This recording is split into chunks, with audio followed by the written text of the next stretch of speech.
Welcome to the official YouTube channel of Qari Shabir Ahmed Nuri. Please subscribe and press the bell icon for latest updates. جب اس غار کے اوپر پہنچے عرض کی یا رسول اللہ صلی اللہ تعالیٰ علیہ وسلم مجھے پہلے اجازت دے میں غار کے اندر جاؤں جگہ بناؤں پھر آقا آپ کو بلاؤں آپ بھی تشریف لے آئیں ابو بکر صدیق اندر داخل ہوئے آپ نے جا کے اس غار کی صفائی کر ڈالی اس کے اندر صفائی کر ڈالی اب اس میں جو سوراخ تھے آپ نے قمیض اتاری آپ کی جو چادر تھی آپ نے اسے پھاڑ کے ان سوراخوں کو بند کیا کیوں اس لیے کہ زمین کے ان سوراخوں کے اندر سے کوئی اژدہا کوئی تکلیف دینے والا جانور نہ نکل آئے اللہ کے رسول کو تکلیف دے دے ابو بکر کو یہ گوارا نہیں تھا آپ نے اپنی قمیض کو پھاڑ کے وہ جتنے سوراخ تھے سب بند کر ڈالے جب سوراخ بند ہو گئے حضرت ابو بکر صدیق باہر آئے عرض کیا آقا تشریف لے چلیے میں نے تیار آپ کا گھر کر دیا گئے یا رسول اللہ اندر تشریف لے جائیں میرے نبی مکرم غار ثور کے اندر داخل ہوئے حضرت ابو بکر صدیق اندر چلے گئے حضرت ابو بکر صدیق نے دونوں پیر بچھا کے پلکی بنا کے بیٹھ گئے عرض کی یا رسول اللہ اس سفر میں آپ بڑے تھکے ہوئے گئے پریشان بھی گئے آقا اس چڑھائی میں آپ تھکے ہوئے گئے ابو بکر کا دل یہ کہتا گئے ابو بکر کی محبت یہ کہتی ہے آپ اپنا سر مبارک میری گود میں رکھ کر کے آرام کر لیں تھکاوٹ نکل جائے گی تھکن دور ہو جائے گی میرے نبی مکرم نے اپنا سر مبارک صدیق اکبر کی گود میں رکھا حضرت ابو بکر صدیق نے ایک پیر اٹھایا ایک سوراخ رہ گیا تھا کپڑا بچا ہوا نہیں تھا باقی تو بند تھے آپ نے اپنی ایڑی اس سوراخ کے اوپر رکھ دی جب ایڑی اس سوراخ کے اوپر رکھی حضرت ابو بکر صدیق کی گود میں دونوں جہاں کے نبی آرام کر رکھے گئے اللہ کے رسول آرام کر رکھے گئے میرے نبی مکرم کی آنکھ بند ہوئی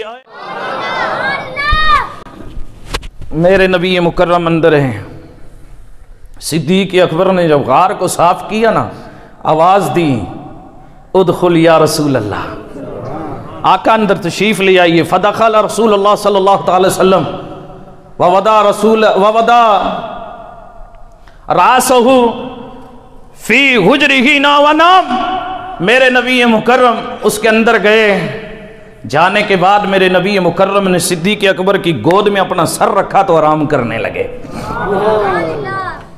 آرام کرتے کرتے اس غار کے اندر نا ایک سانپ رہتا تھا ہزاروں سال سے یہ سانپ وہاں رہتا تھا کیوں اس لیے کہ مشکات شریف کی حدیث ہے یہ سانپ وہاں ہزاروں سال سے رہ رہا تھا اس نے کسی اہل کتاب سے سنا تھا جب نبی آخر الزمان سید کونین احمد مجتبی جناب محمد رسول اللہ صلی اللہ تعالی علیہ وسلم جو تشریف لائیں گے ہجرت فرمائیں گے تو 3 راتیں اسی غار میں آرام کریں گے تو اس نے اہل کتاب سے یہ بات سنی ہوئی تھی تو یہ ہزاروں سال سے سانپ وہیں رہ رہا تھا ہزاروں سال سے سانپ وہیں رہ رہا تھا اللہ اکبر کبیرہ تو ذرا محبت سے کہیے سبحان اللہ اس نے کئی 100 سال پہلے سنا تھا آج جب نبی آخر الزمان اللہ کے حبیب ہجرت فرمائیں گے 3 رات یہیں گزاریں گے اب وہ وہیں رہتا تھا روز نکل کے آتا تھا ہر روز غار کے اندر چکر لگاتا تھا کہیں آ تو نہیں گئے ہیں کہیں آ تو نہیں گئے اس رات جب وہ سانپ نکلا ایک سوراخ پہ گیا اسے بند پایا دوسرے پہ گیا وہ بھی بند ہے تیسرے پہ گیا وہ بھی بند ہے چوتھا بھی بند ہے یوں ہی سارے سوراخ بند ہیں جو سانپ نے بنائے ہوئے تھے اب آخر چلتے چلتے ایک ایسے سوراخ پہ سانپ پہنچا اس نے دیکھا آگے گوشت موجود ہے آگے گوشت موجود ہے اس نے دیکھا کہ یہاں معاملہ آسان ہے یہ گوشت کا ٹکڑا ہے، شاید کسی کے وجود کا حصہ ہے۔ اب ہر چیز کی جو فطرت ہوتی ہے وہ اس سے مجبور بھی ہوتا ہے۔ سانپ کی فطرت ہوتی ہے ڈھسنا، کاٹنا، زہر ڈالنا۔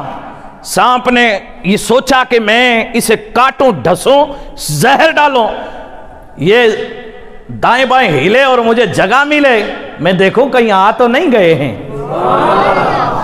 یہ سانپ بھی میرے تیرے نبی کی زیارت کے لیے، دیدار کے لیے برسوں سے آ کے اس غار کے اندر اپنا مسکن بنا کے انتظار میں بیٹھا تھا، اور جب وقت آیا دیدار کا، انتظار کرتے کرتے سانپ کی عمر گزر گئی ہے، لیکن آج دیدار کا وقت آیا، اس نے سوراخوں کو بند پایا، ادھر اس سوراخ پہ پہنچا جس کے اوپر صدیق اکبر کی ایڑی لگی ہوئی تھی، اس نے ڈسا، زہر اگلا، وہ زہر صدیق اکبر کے پیر میں گیا۔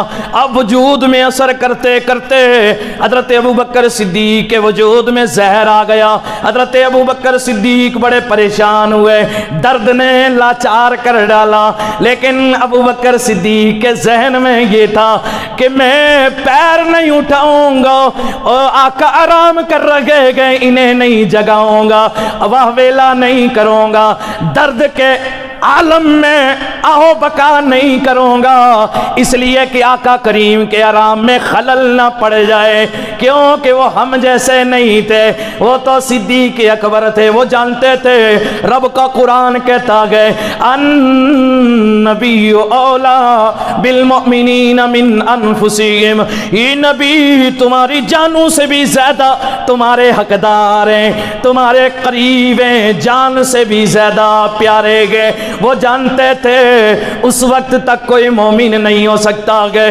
جب تک اپنی جان سے بڑھ کے اللہ کے رسول سے پیار نہ کر لے۔ آپ نے یہ ارادہ بنایا، میری جان چاہے کتنے سانپ ڈس لیں، چاہے کتنے زہر آ جائیں، اور یہ جان کیا گئے، یہ بھی ان پہ قربان ہے۔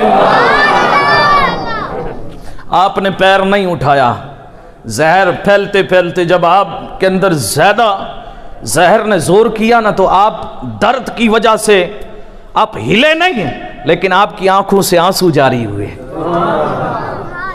آنکھ سے آنسو نکلے۔ اللہ اکبر، صدیق اکبر کی آنکھ سے آنسو، اور وہ اتنے قیمتی، زمین پہ نہیں گرے، زمین پہ نہیں گرے، جب آنسو نکلے تو وہ کہاں گرے ہیں؟ وہ دعا والے چہرے پہ گرے ہیں۔ سبحان اللہ، وَالضُّحَا والے چہرے پہ آنسو گرے۔ جب آنسو میرے نبی مکرم کے چہرے پہ گرے، ادھر میرے نبی کی آنکھ کھلی، میرے نبی نے فرمایا مالک یا ابا بکر، اے ابو بکر کیا ہوا، کیوں پریشان ہو، وجہ کیا ہے، روتے کیوں ہو؟ عرض کیا یا رسول اللہ، مجھے کسی چیز نے ڈسا گئے، کسی چیز نے ڈسا گئے، آہو بکا نہیں کی، ہلے نہیں، جگایا نہیں۔ اوے میرے صدیق اکبر کے آنسو نے بوسے لیے میرے نبی مکرم کے چہرے کے، کیوں؟ اس لیے صدیق نے صبر کیا۔ صدیق یہ بھی جانتے تھے، یہ بھی جانتے تھے جب درد بڑھے گا، زہر پھیلے گا، اور شفا دینے والا تو گود میں لیٹا ہوا ہے۔ صدیق اکبر عرض کرتے ہیں حضور لدیختو، کسی سانپ نے مجھے، کسی ازدا نے مجھے ڈس لیا ہے۔ میرے نبی مکرم نے فرمایا کہاں کا، پیر میں کا دکھاؤ۔ عرض کی حضور اٹھاؤں گا نہیں، کہیں آپ کو تکلیف نہ دے۔ میرے نبی مکرم نے فرمایا صدیق اٹھا لے، وہ مجھے تکلیف نہیں دے گا، وہ بھی میرا عاشق ہے جو برسوں سے انتظار کر رہا ہے۔ اللہ اکبر، یہ صدیق اکبر کا بڑا امتحان تھا، میرے نبی مکرم کی محبت کا بڑا امتحان صدیق اکبر کا چل رہا تھا۔ جب پیر اٹھایا میرے نبی مکرم نے، زرکانی کے اندر حدیث موجود ہے، میرے نبی مکرم نے صدیق اکبر کے پیر کے اوپر اپنا لعاب دہن لگا دیا، ادھر دہن ادھر تھوک مبارک لگانا تھا۔ صدیق اکبر فرماتے گئے میرا سارا درد جاتا رہا ہے، سارا درد کافور ہو گیا، سارا درد، ساری تکلیف دور ہو گئی۔ میرے نبی مکرم صلی اللہ تعالی علیہ وسلم 3 دن غار ثور میں رہے. میرے نبی مکرم 3 راتیں اس غار ثور میں 3 دن 3 راتیں رہ گئے. ادھر صدیق اکبر کی محبت دیکھو. آپ نے اپنے بیٹے حضرت عبداللہ کو مقرر فرمایا تھا کہ ان سے پہلے بتا دیا تھا رات رات کو آ جانا, دن میں مکے چلا جانا. اور یہ جتنے ہمارے خلاف مشورے کرتے گئے, میٹنگیں ہوتی ہیں, باتیں کرتے گئے, جو کچھ معاملات, جو کچھ مکے میں ہمارے خلاف جو کچھ محاذ بنتا گئے, ہمیں آ کے بتا دینا. یہ دن میں حضرت عبداللہ مکے کے چکر لگاتے, کفار کی باتیں سنتے, رات کو جا کے سارا معاملہ بتا دیا جاتا. ادھر صدیق اکبر نے اپنے غلام آمن بن فہر کو یہ کہہ دیا تھا اوے تجھے یہ کرنا ہے, دن میں تیری بکریاں جدھر چریں ادھر چرتی رہ گئے, رات آدھی رات جب آ جائے, مکے کے چودھری سو جائیں, تو نے اپنی بکریاں لے کے غار ثور کے اوپر آ جانا ہے. جب غار پہ تیری بکریاں آئیں گی ہم انہیں دودھ لیں گے, اوے دودھ نبیوں کے سلطان پی لیں گے. آپ کا غلام رات کے وقت میں بکریاں لے کے آ جاتا, صدیق اکبر انہیں دودھ لیتے اور دودھ دونوں پی لیتے. اور رات کے وقت میں آپ کا بیٹا عبداللہ بھی آ جاتا, ساری خبریں ساری پلاننگ بتا دیتا مکے میں کیا چل رہا ہے. صدیق اکبر پہ قربان جاؤ. بس اتنا نہیں, آپ کی 2 بیٹیاں ہیں, آپ کی بڑی بیٹی حضرت اسماء ہے, آپ نے اسے مقرر کیا تھا او میری بیٹی روٹیاں بنا لینا, کھانا تیار کر لینا, جب رات کا وقت ہو جائے. اتنی کنجوسی مت کرو, ذرا زور سے کہیے سبحان اللہ. آپ نے اپنی بیٹی سے فرمایا او میری بیٹی اسماء, دن آپ کھانا بنا لینا, رات کے وقت میں کھانا لے کے غار پہ آ جانا. اللہ اللہ قربان جاؤ. میرے صدیق اکبر کی بیٹی حضرت اسماء کھانا بناتی, رات کو چلی جاتی, اور یہ 3 میل کا سفر روزانہ کرتی. رات کو دوڑی دوڑی ان جنگلوں سے, ویرانوں سے, پہاڑوں سے, نوکیلے پتھروں سے گزر کے غار ثور کے اندر جا کے روٹی میرے نبی مکرم کی بارگاہ میں پیش کرتی رہتی. یوں ہی جب 3 دن گزر گئے, 3 باہر نکلے. اب ایک بڑی مزے کی بات سنو جس کو قرآن نے بیان کیا ہے. جب اندر میرے تیرے نبی صدیق اکبر دونوں موجود ہیں, اور ایک کفار ڈھونڈتے ڈھونڈتے مکے کی وادیوں میں, پہاڑوں میں, غاروں میں ڈھونڈتے ڈھونڈتے ادھر میرے نبی مکرم جہاں آرام کر رہے گئے غار ثور کے قریب پہنچے. اللہ اکبر. رب ذوالجلال نے اپنے محبوب کی کیسی حفاظت فرمائی ہے. توجہ ہے آپ کی, توجہ ہے, ذرا زندہ دلی سے سبحان اللہ. میرے رب نے اپنے محبوب کی کیسی حفاظت فرمائی. اللہ اکبر. میرا رب جب کسی کو اجاڑنے پہ آئے تو ایک مچھر سے نمرود کا قصہ تمام کر دیتا ہے, اور میرا رب جسے بچانے پہ آئے تو مکڑی کا جالا لگا کے اپنے محبوب کو بچا لیتا ہے. اللہ اکبر کبیرہ. سبحان اللہ. جو رکھے ذرا سبحان اللہ. اللہ اکبر, اللہ اکبر. ادھر میرے نبی مکرم غار میں گئے, ادھر پیچھا تعاقب کرتے ہوئے یہ سارے کفار تلواریں لیے, تیر لیے, میرے نبی کو صدیق اکبر کو تلاش کرتے کرتے تمام پہاڑوں میں, غاروں میں, اور ذرے ذرے چھانٹ کے دیکھا کہیں چھپے ہوئے تو نہیں ہے.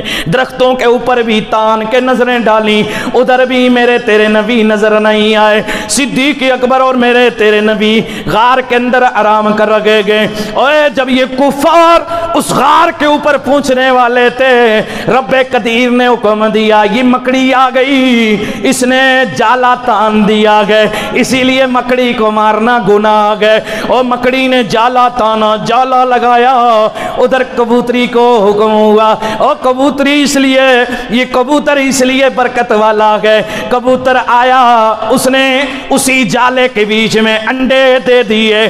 اور ادھر کبوتر کے انڈے موجود ہیں, ادھر مکڑی لکڑی کا جالا آ گئے. جب کفار غار سور کے دھانے پہ پہنچے دیکھ کے حیران و ششدر رہ گئے. ایک دوسرے سے کہنے لگے اور یہ سارے غاروں کو تو ہم نے چھانٹ کے دیکھا گئے پر اس غار میں دیکھنے کی ضرورت نہیں ہے. کیوں؟ اگر اس میں نبی گئے ہوتے, صدیق گئے ہوتے تو یہ جالا ٹوٹ گیا ہوتا, انڈے پھوٹ گئے ہوتے, ہرگز یہاں نہیں ہوں گے. اللہ اللہ, میرے رب نے اپنے محبوب کی کیسی حفاظت فرمائی ہے. جب ان کے پیر نظر آ رہے تھے صدیق اکبر پریشان ہو رہے تھے.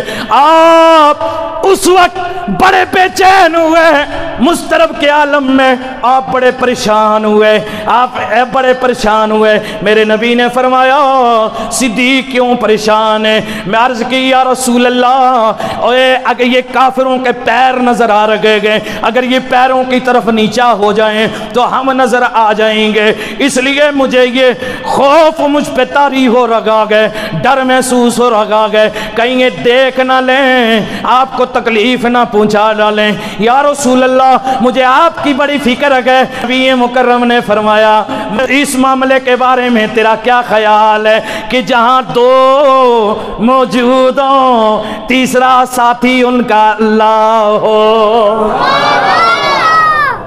جہاں دو نا تیسرا ساتھی ان کا اللہ ہو. بخاری کی حدیث جلد 2 کے اندر ہے. میرے نبی مکرم کی بارگاہ میں عرض کی یا رسول اللہ, صدیق اکبر نے یا رسول اللہ یقیناً اللہ ہمارے ساتھ ہے. میرے نبی مکرم نے فرمایا ابو بکر گھبراؤ نہیں, پریشان مت ہو, اس لیے کہ رب ہمارے ساتھ ہے. یا رب صلی وسلم دائما ابدا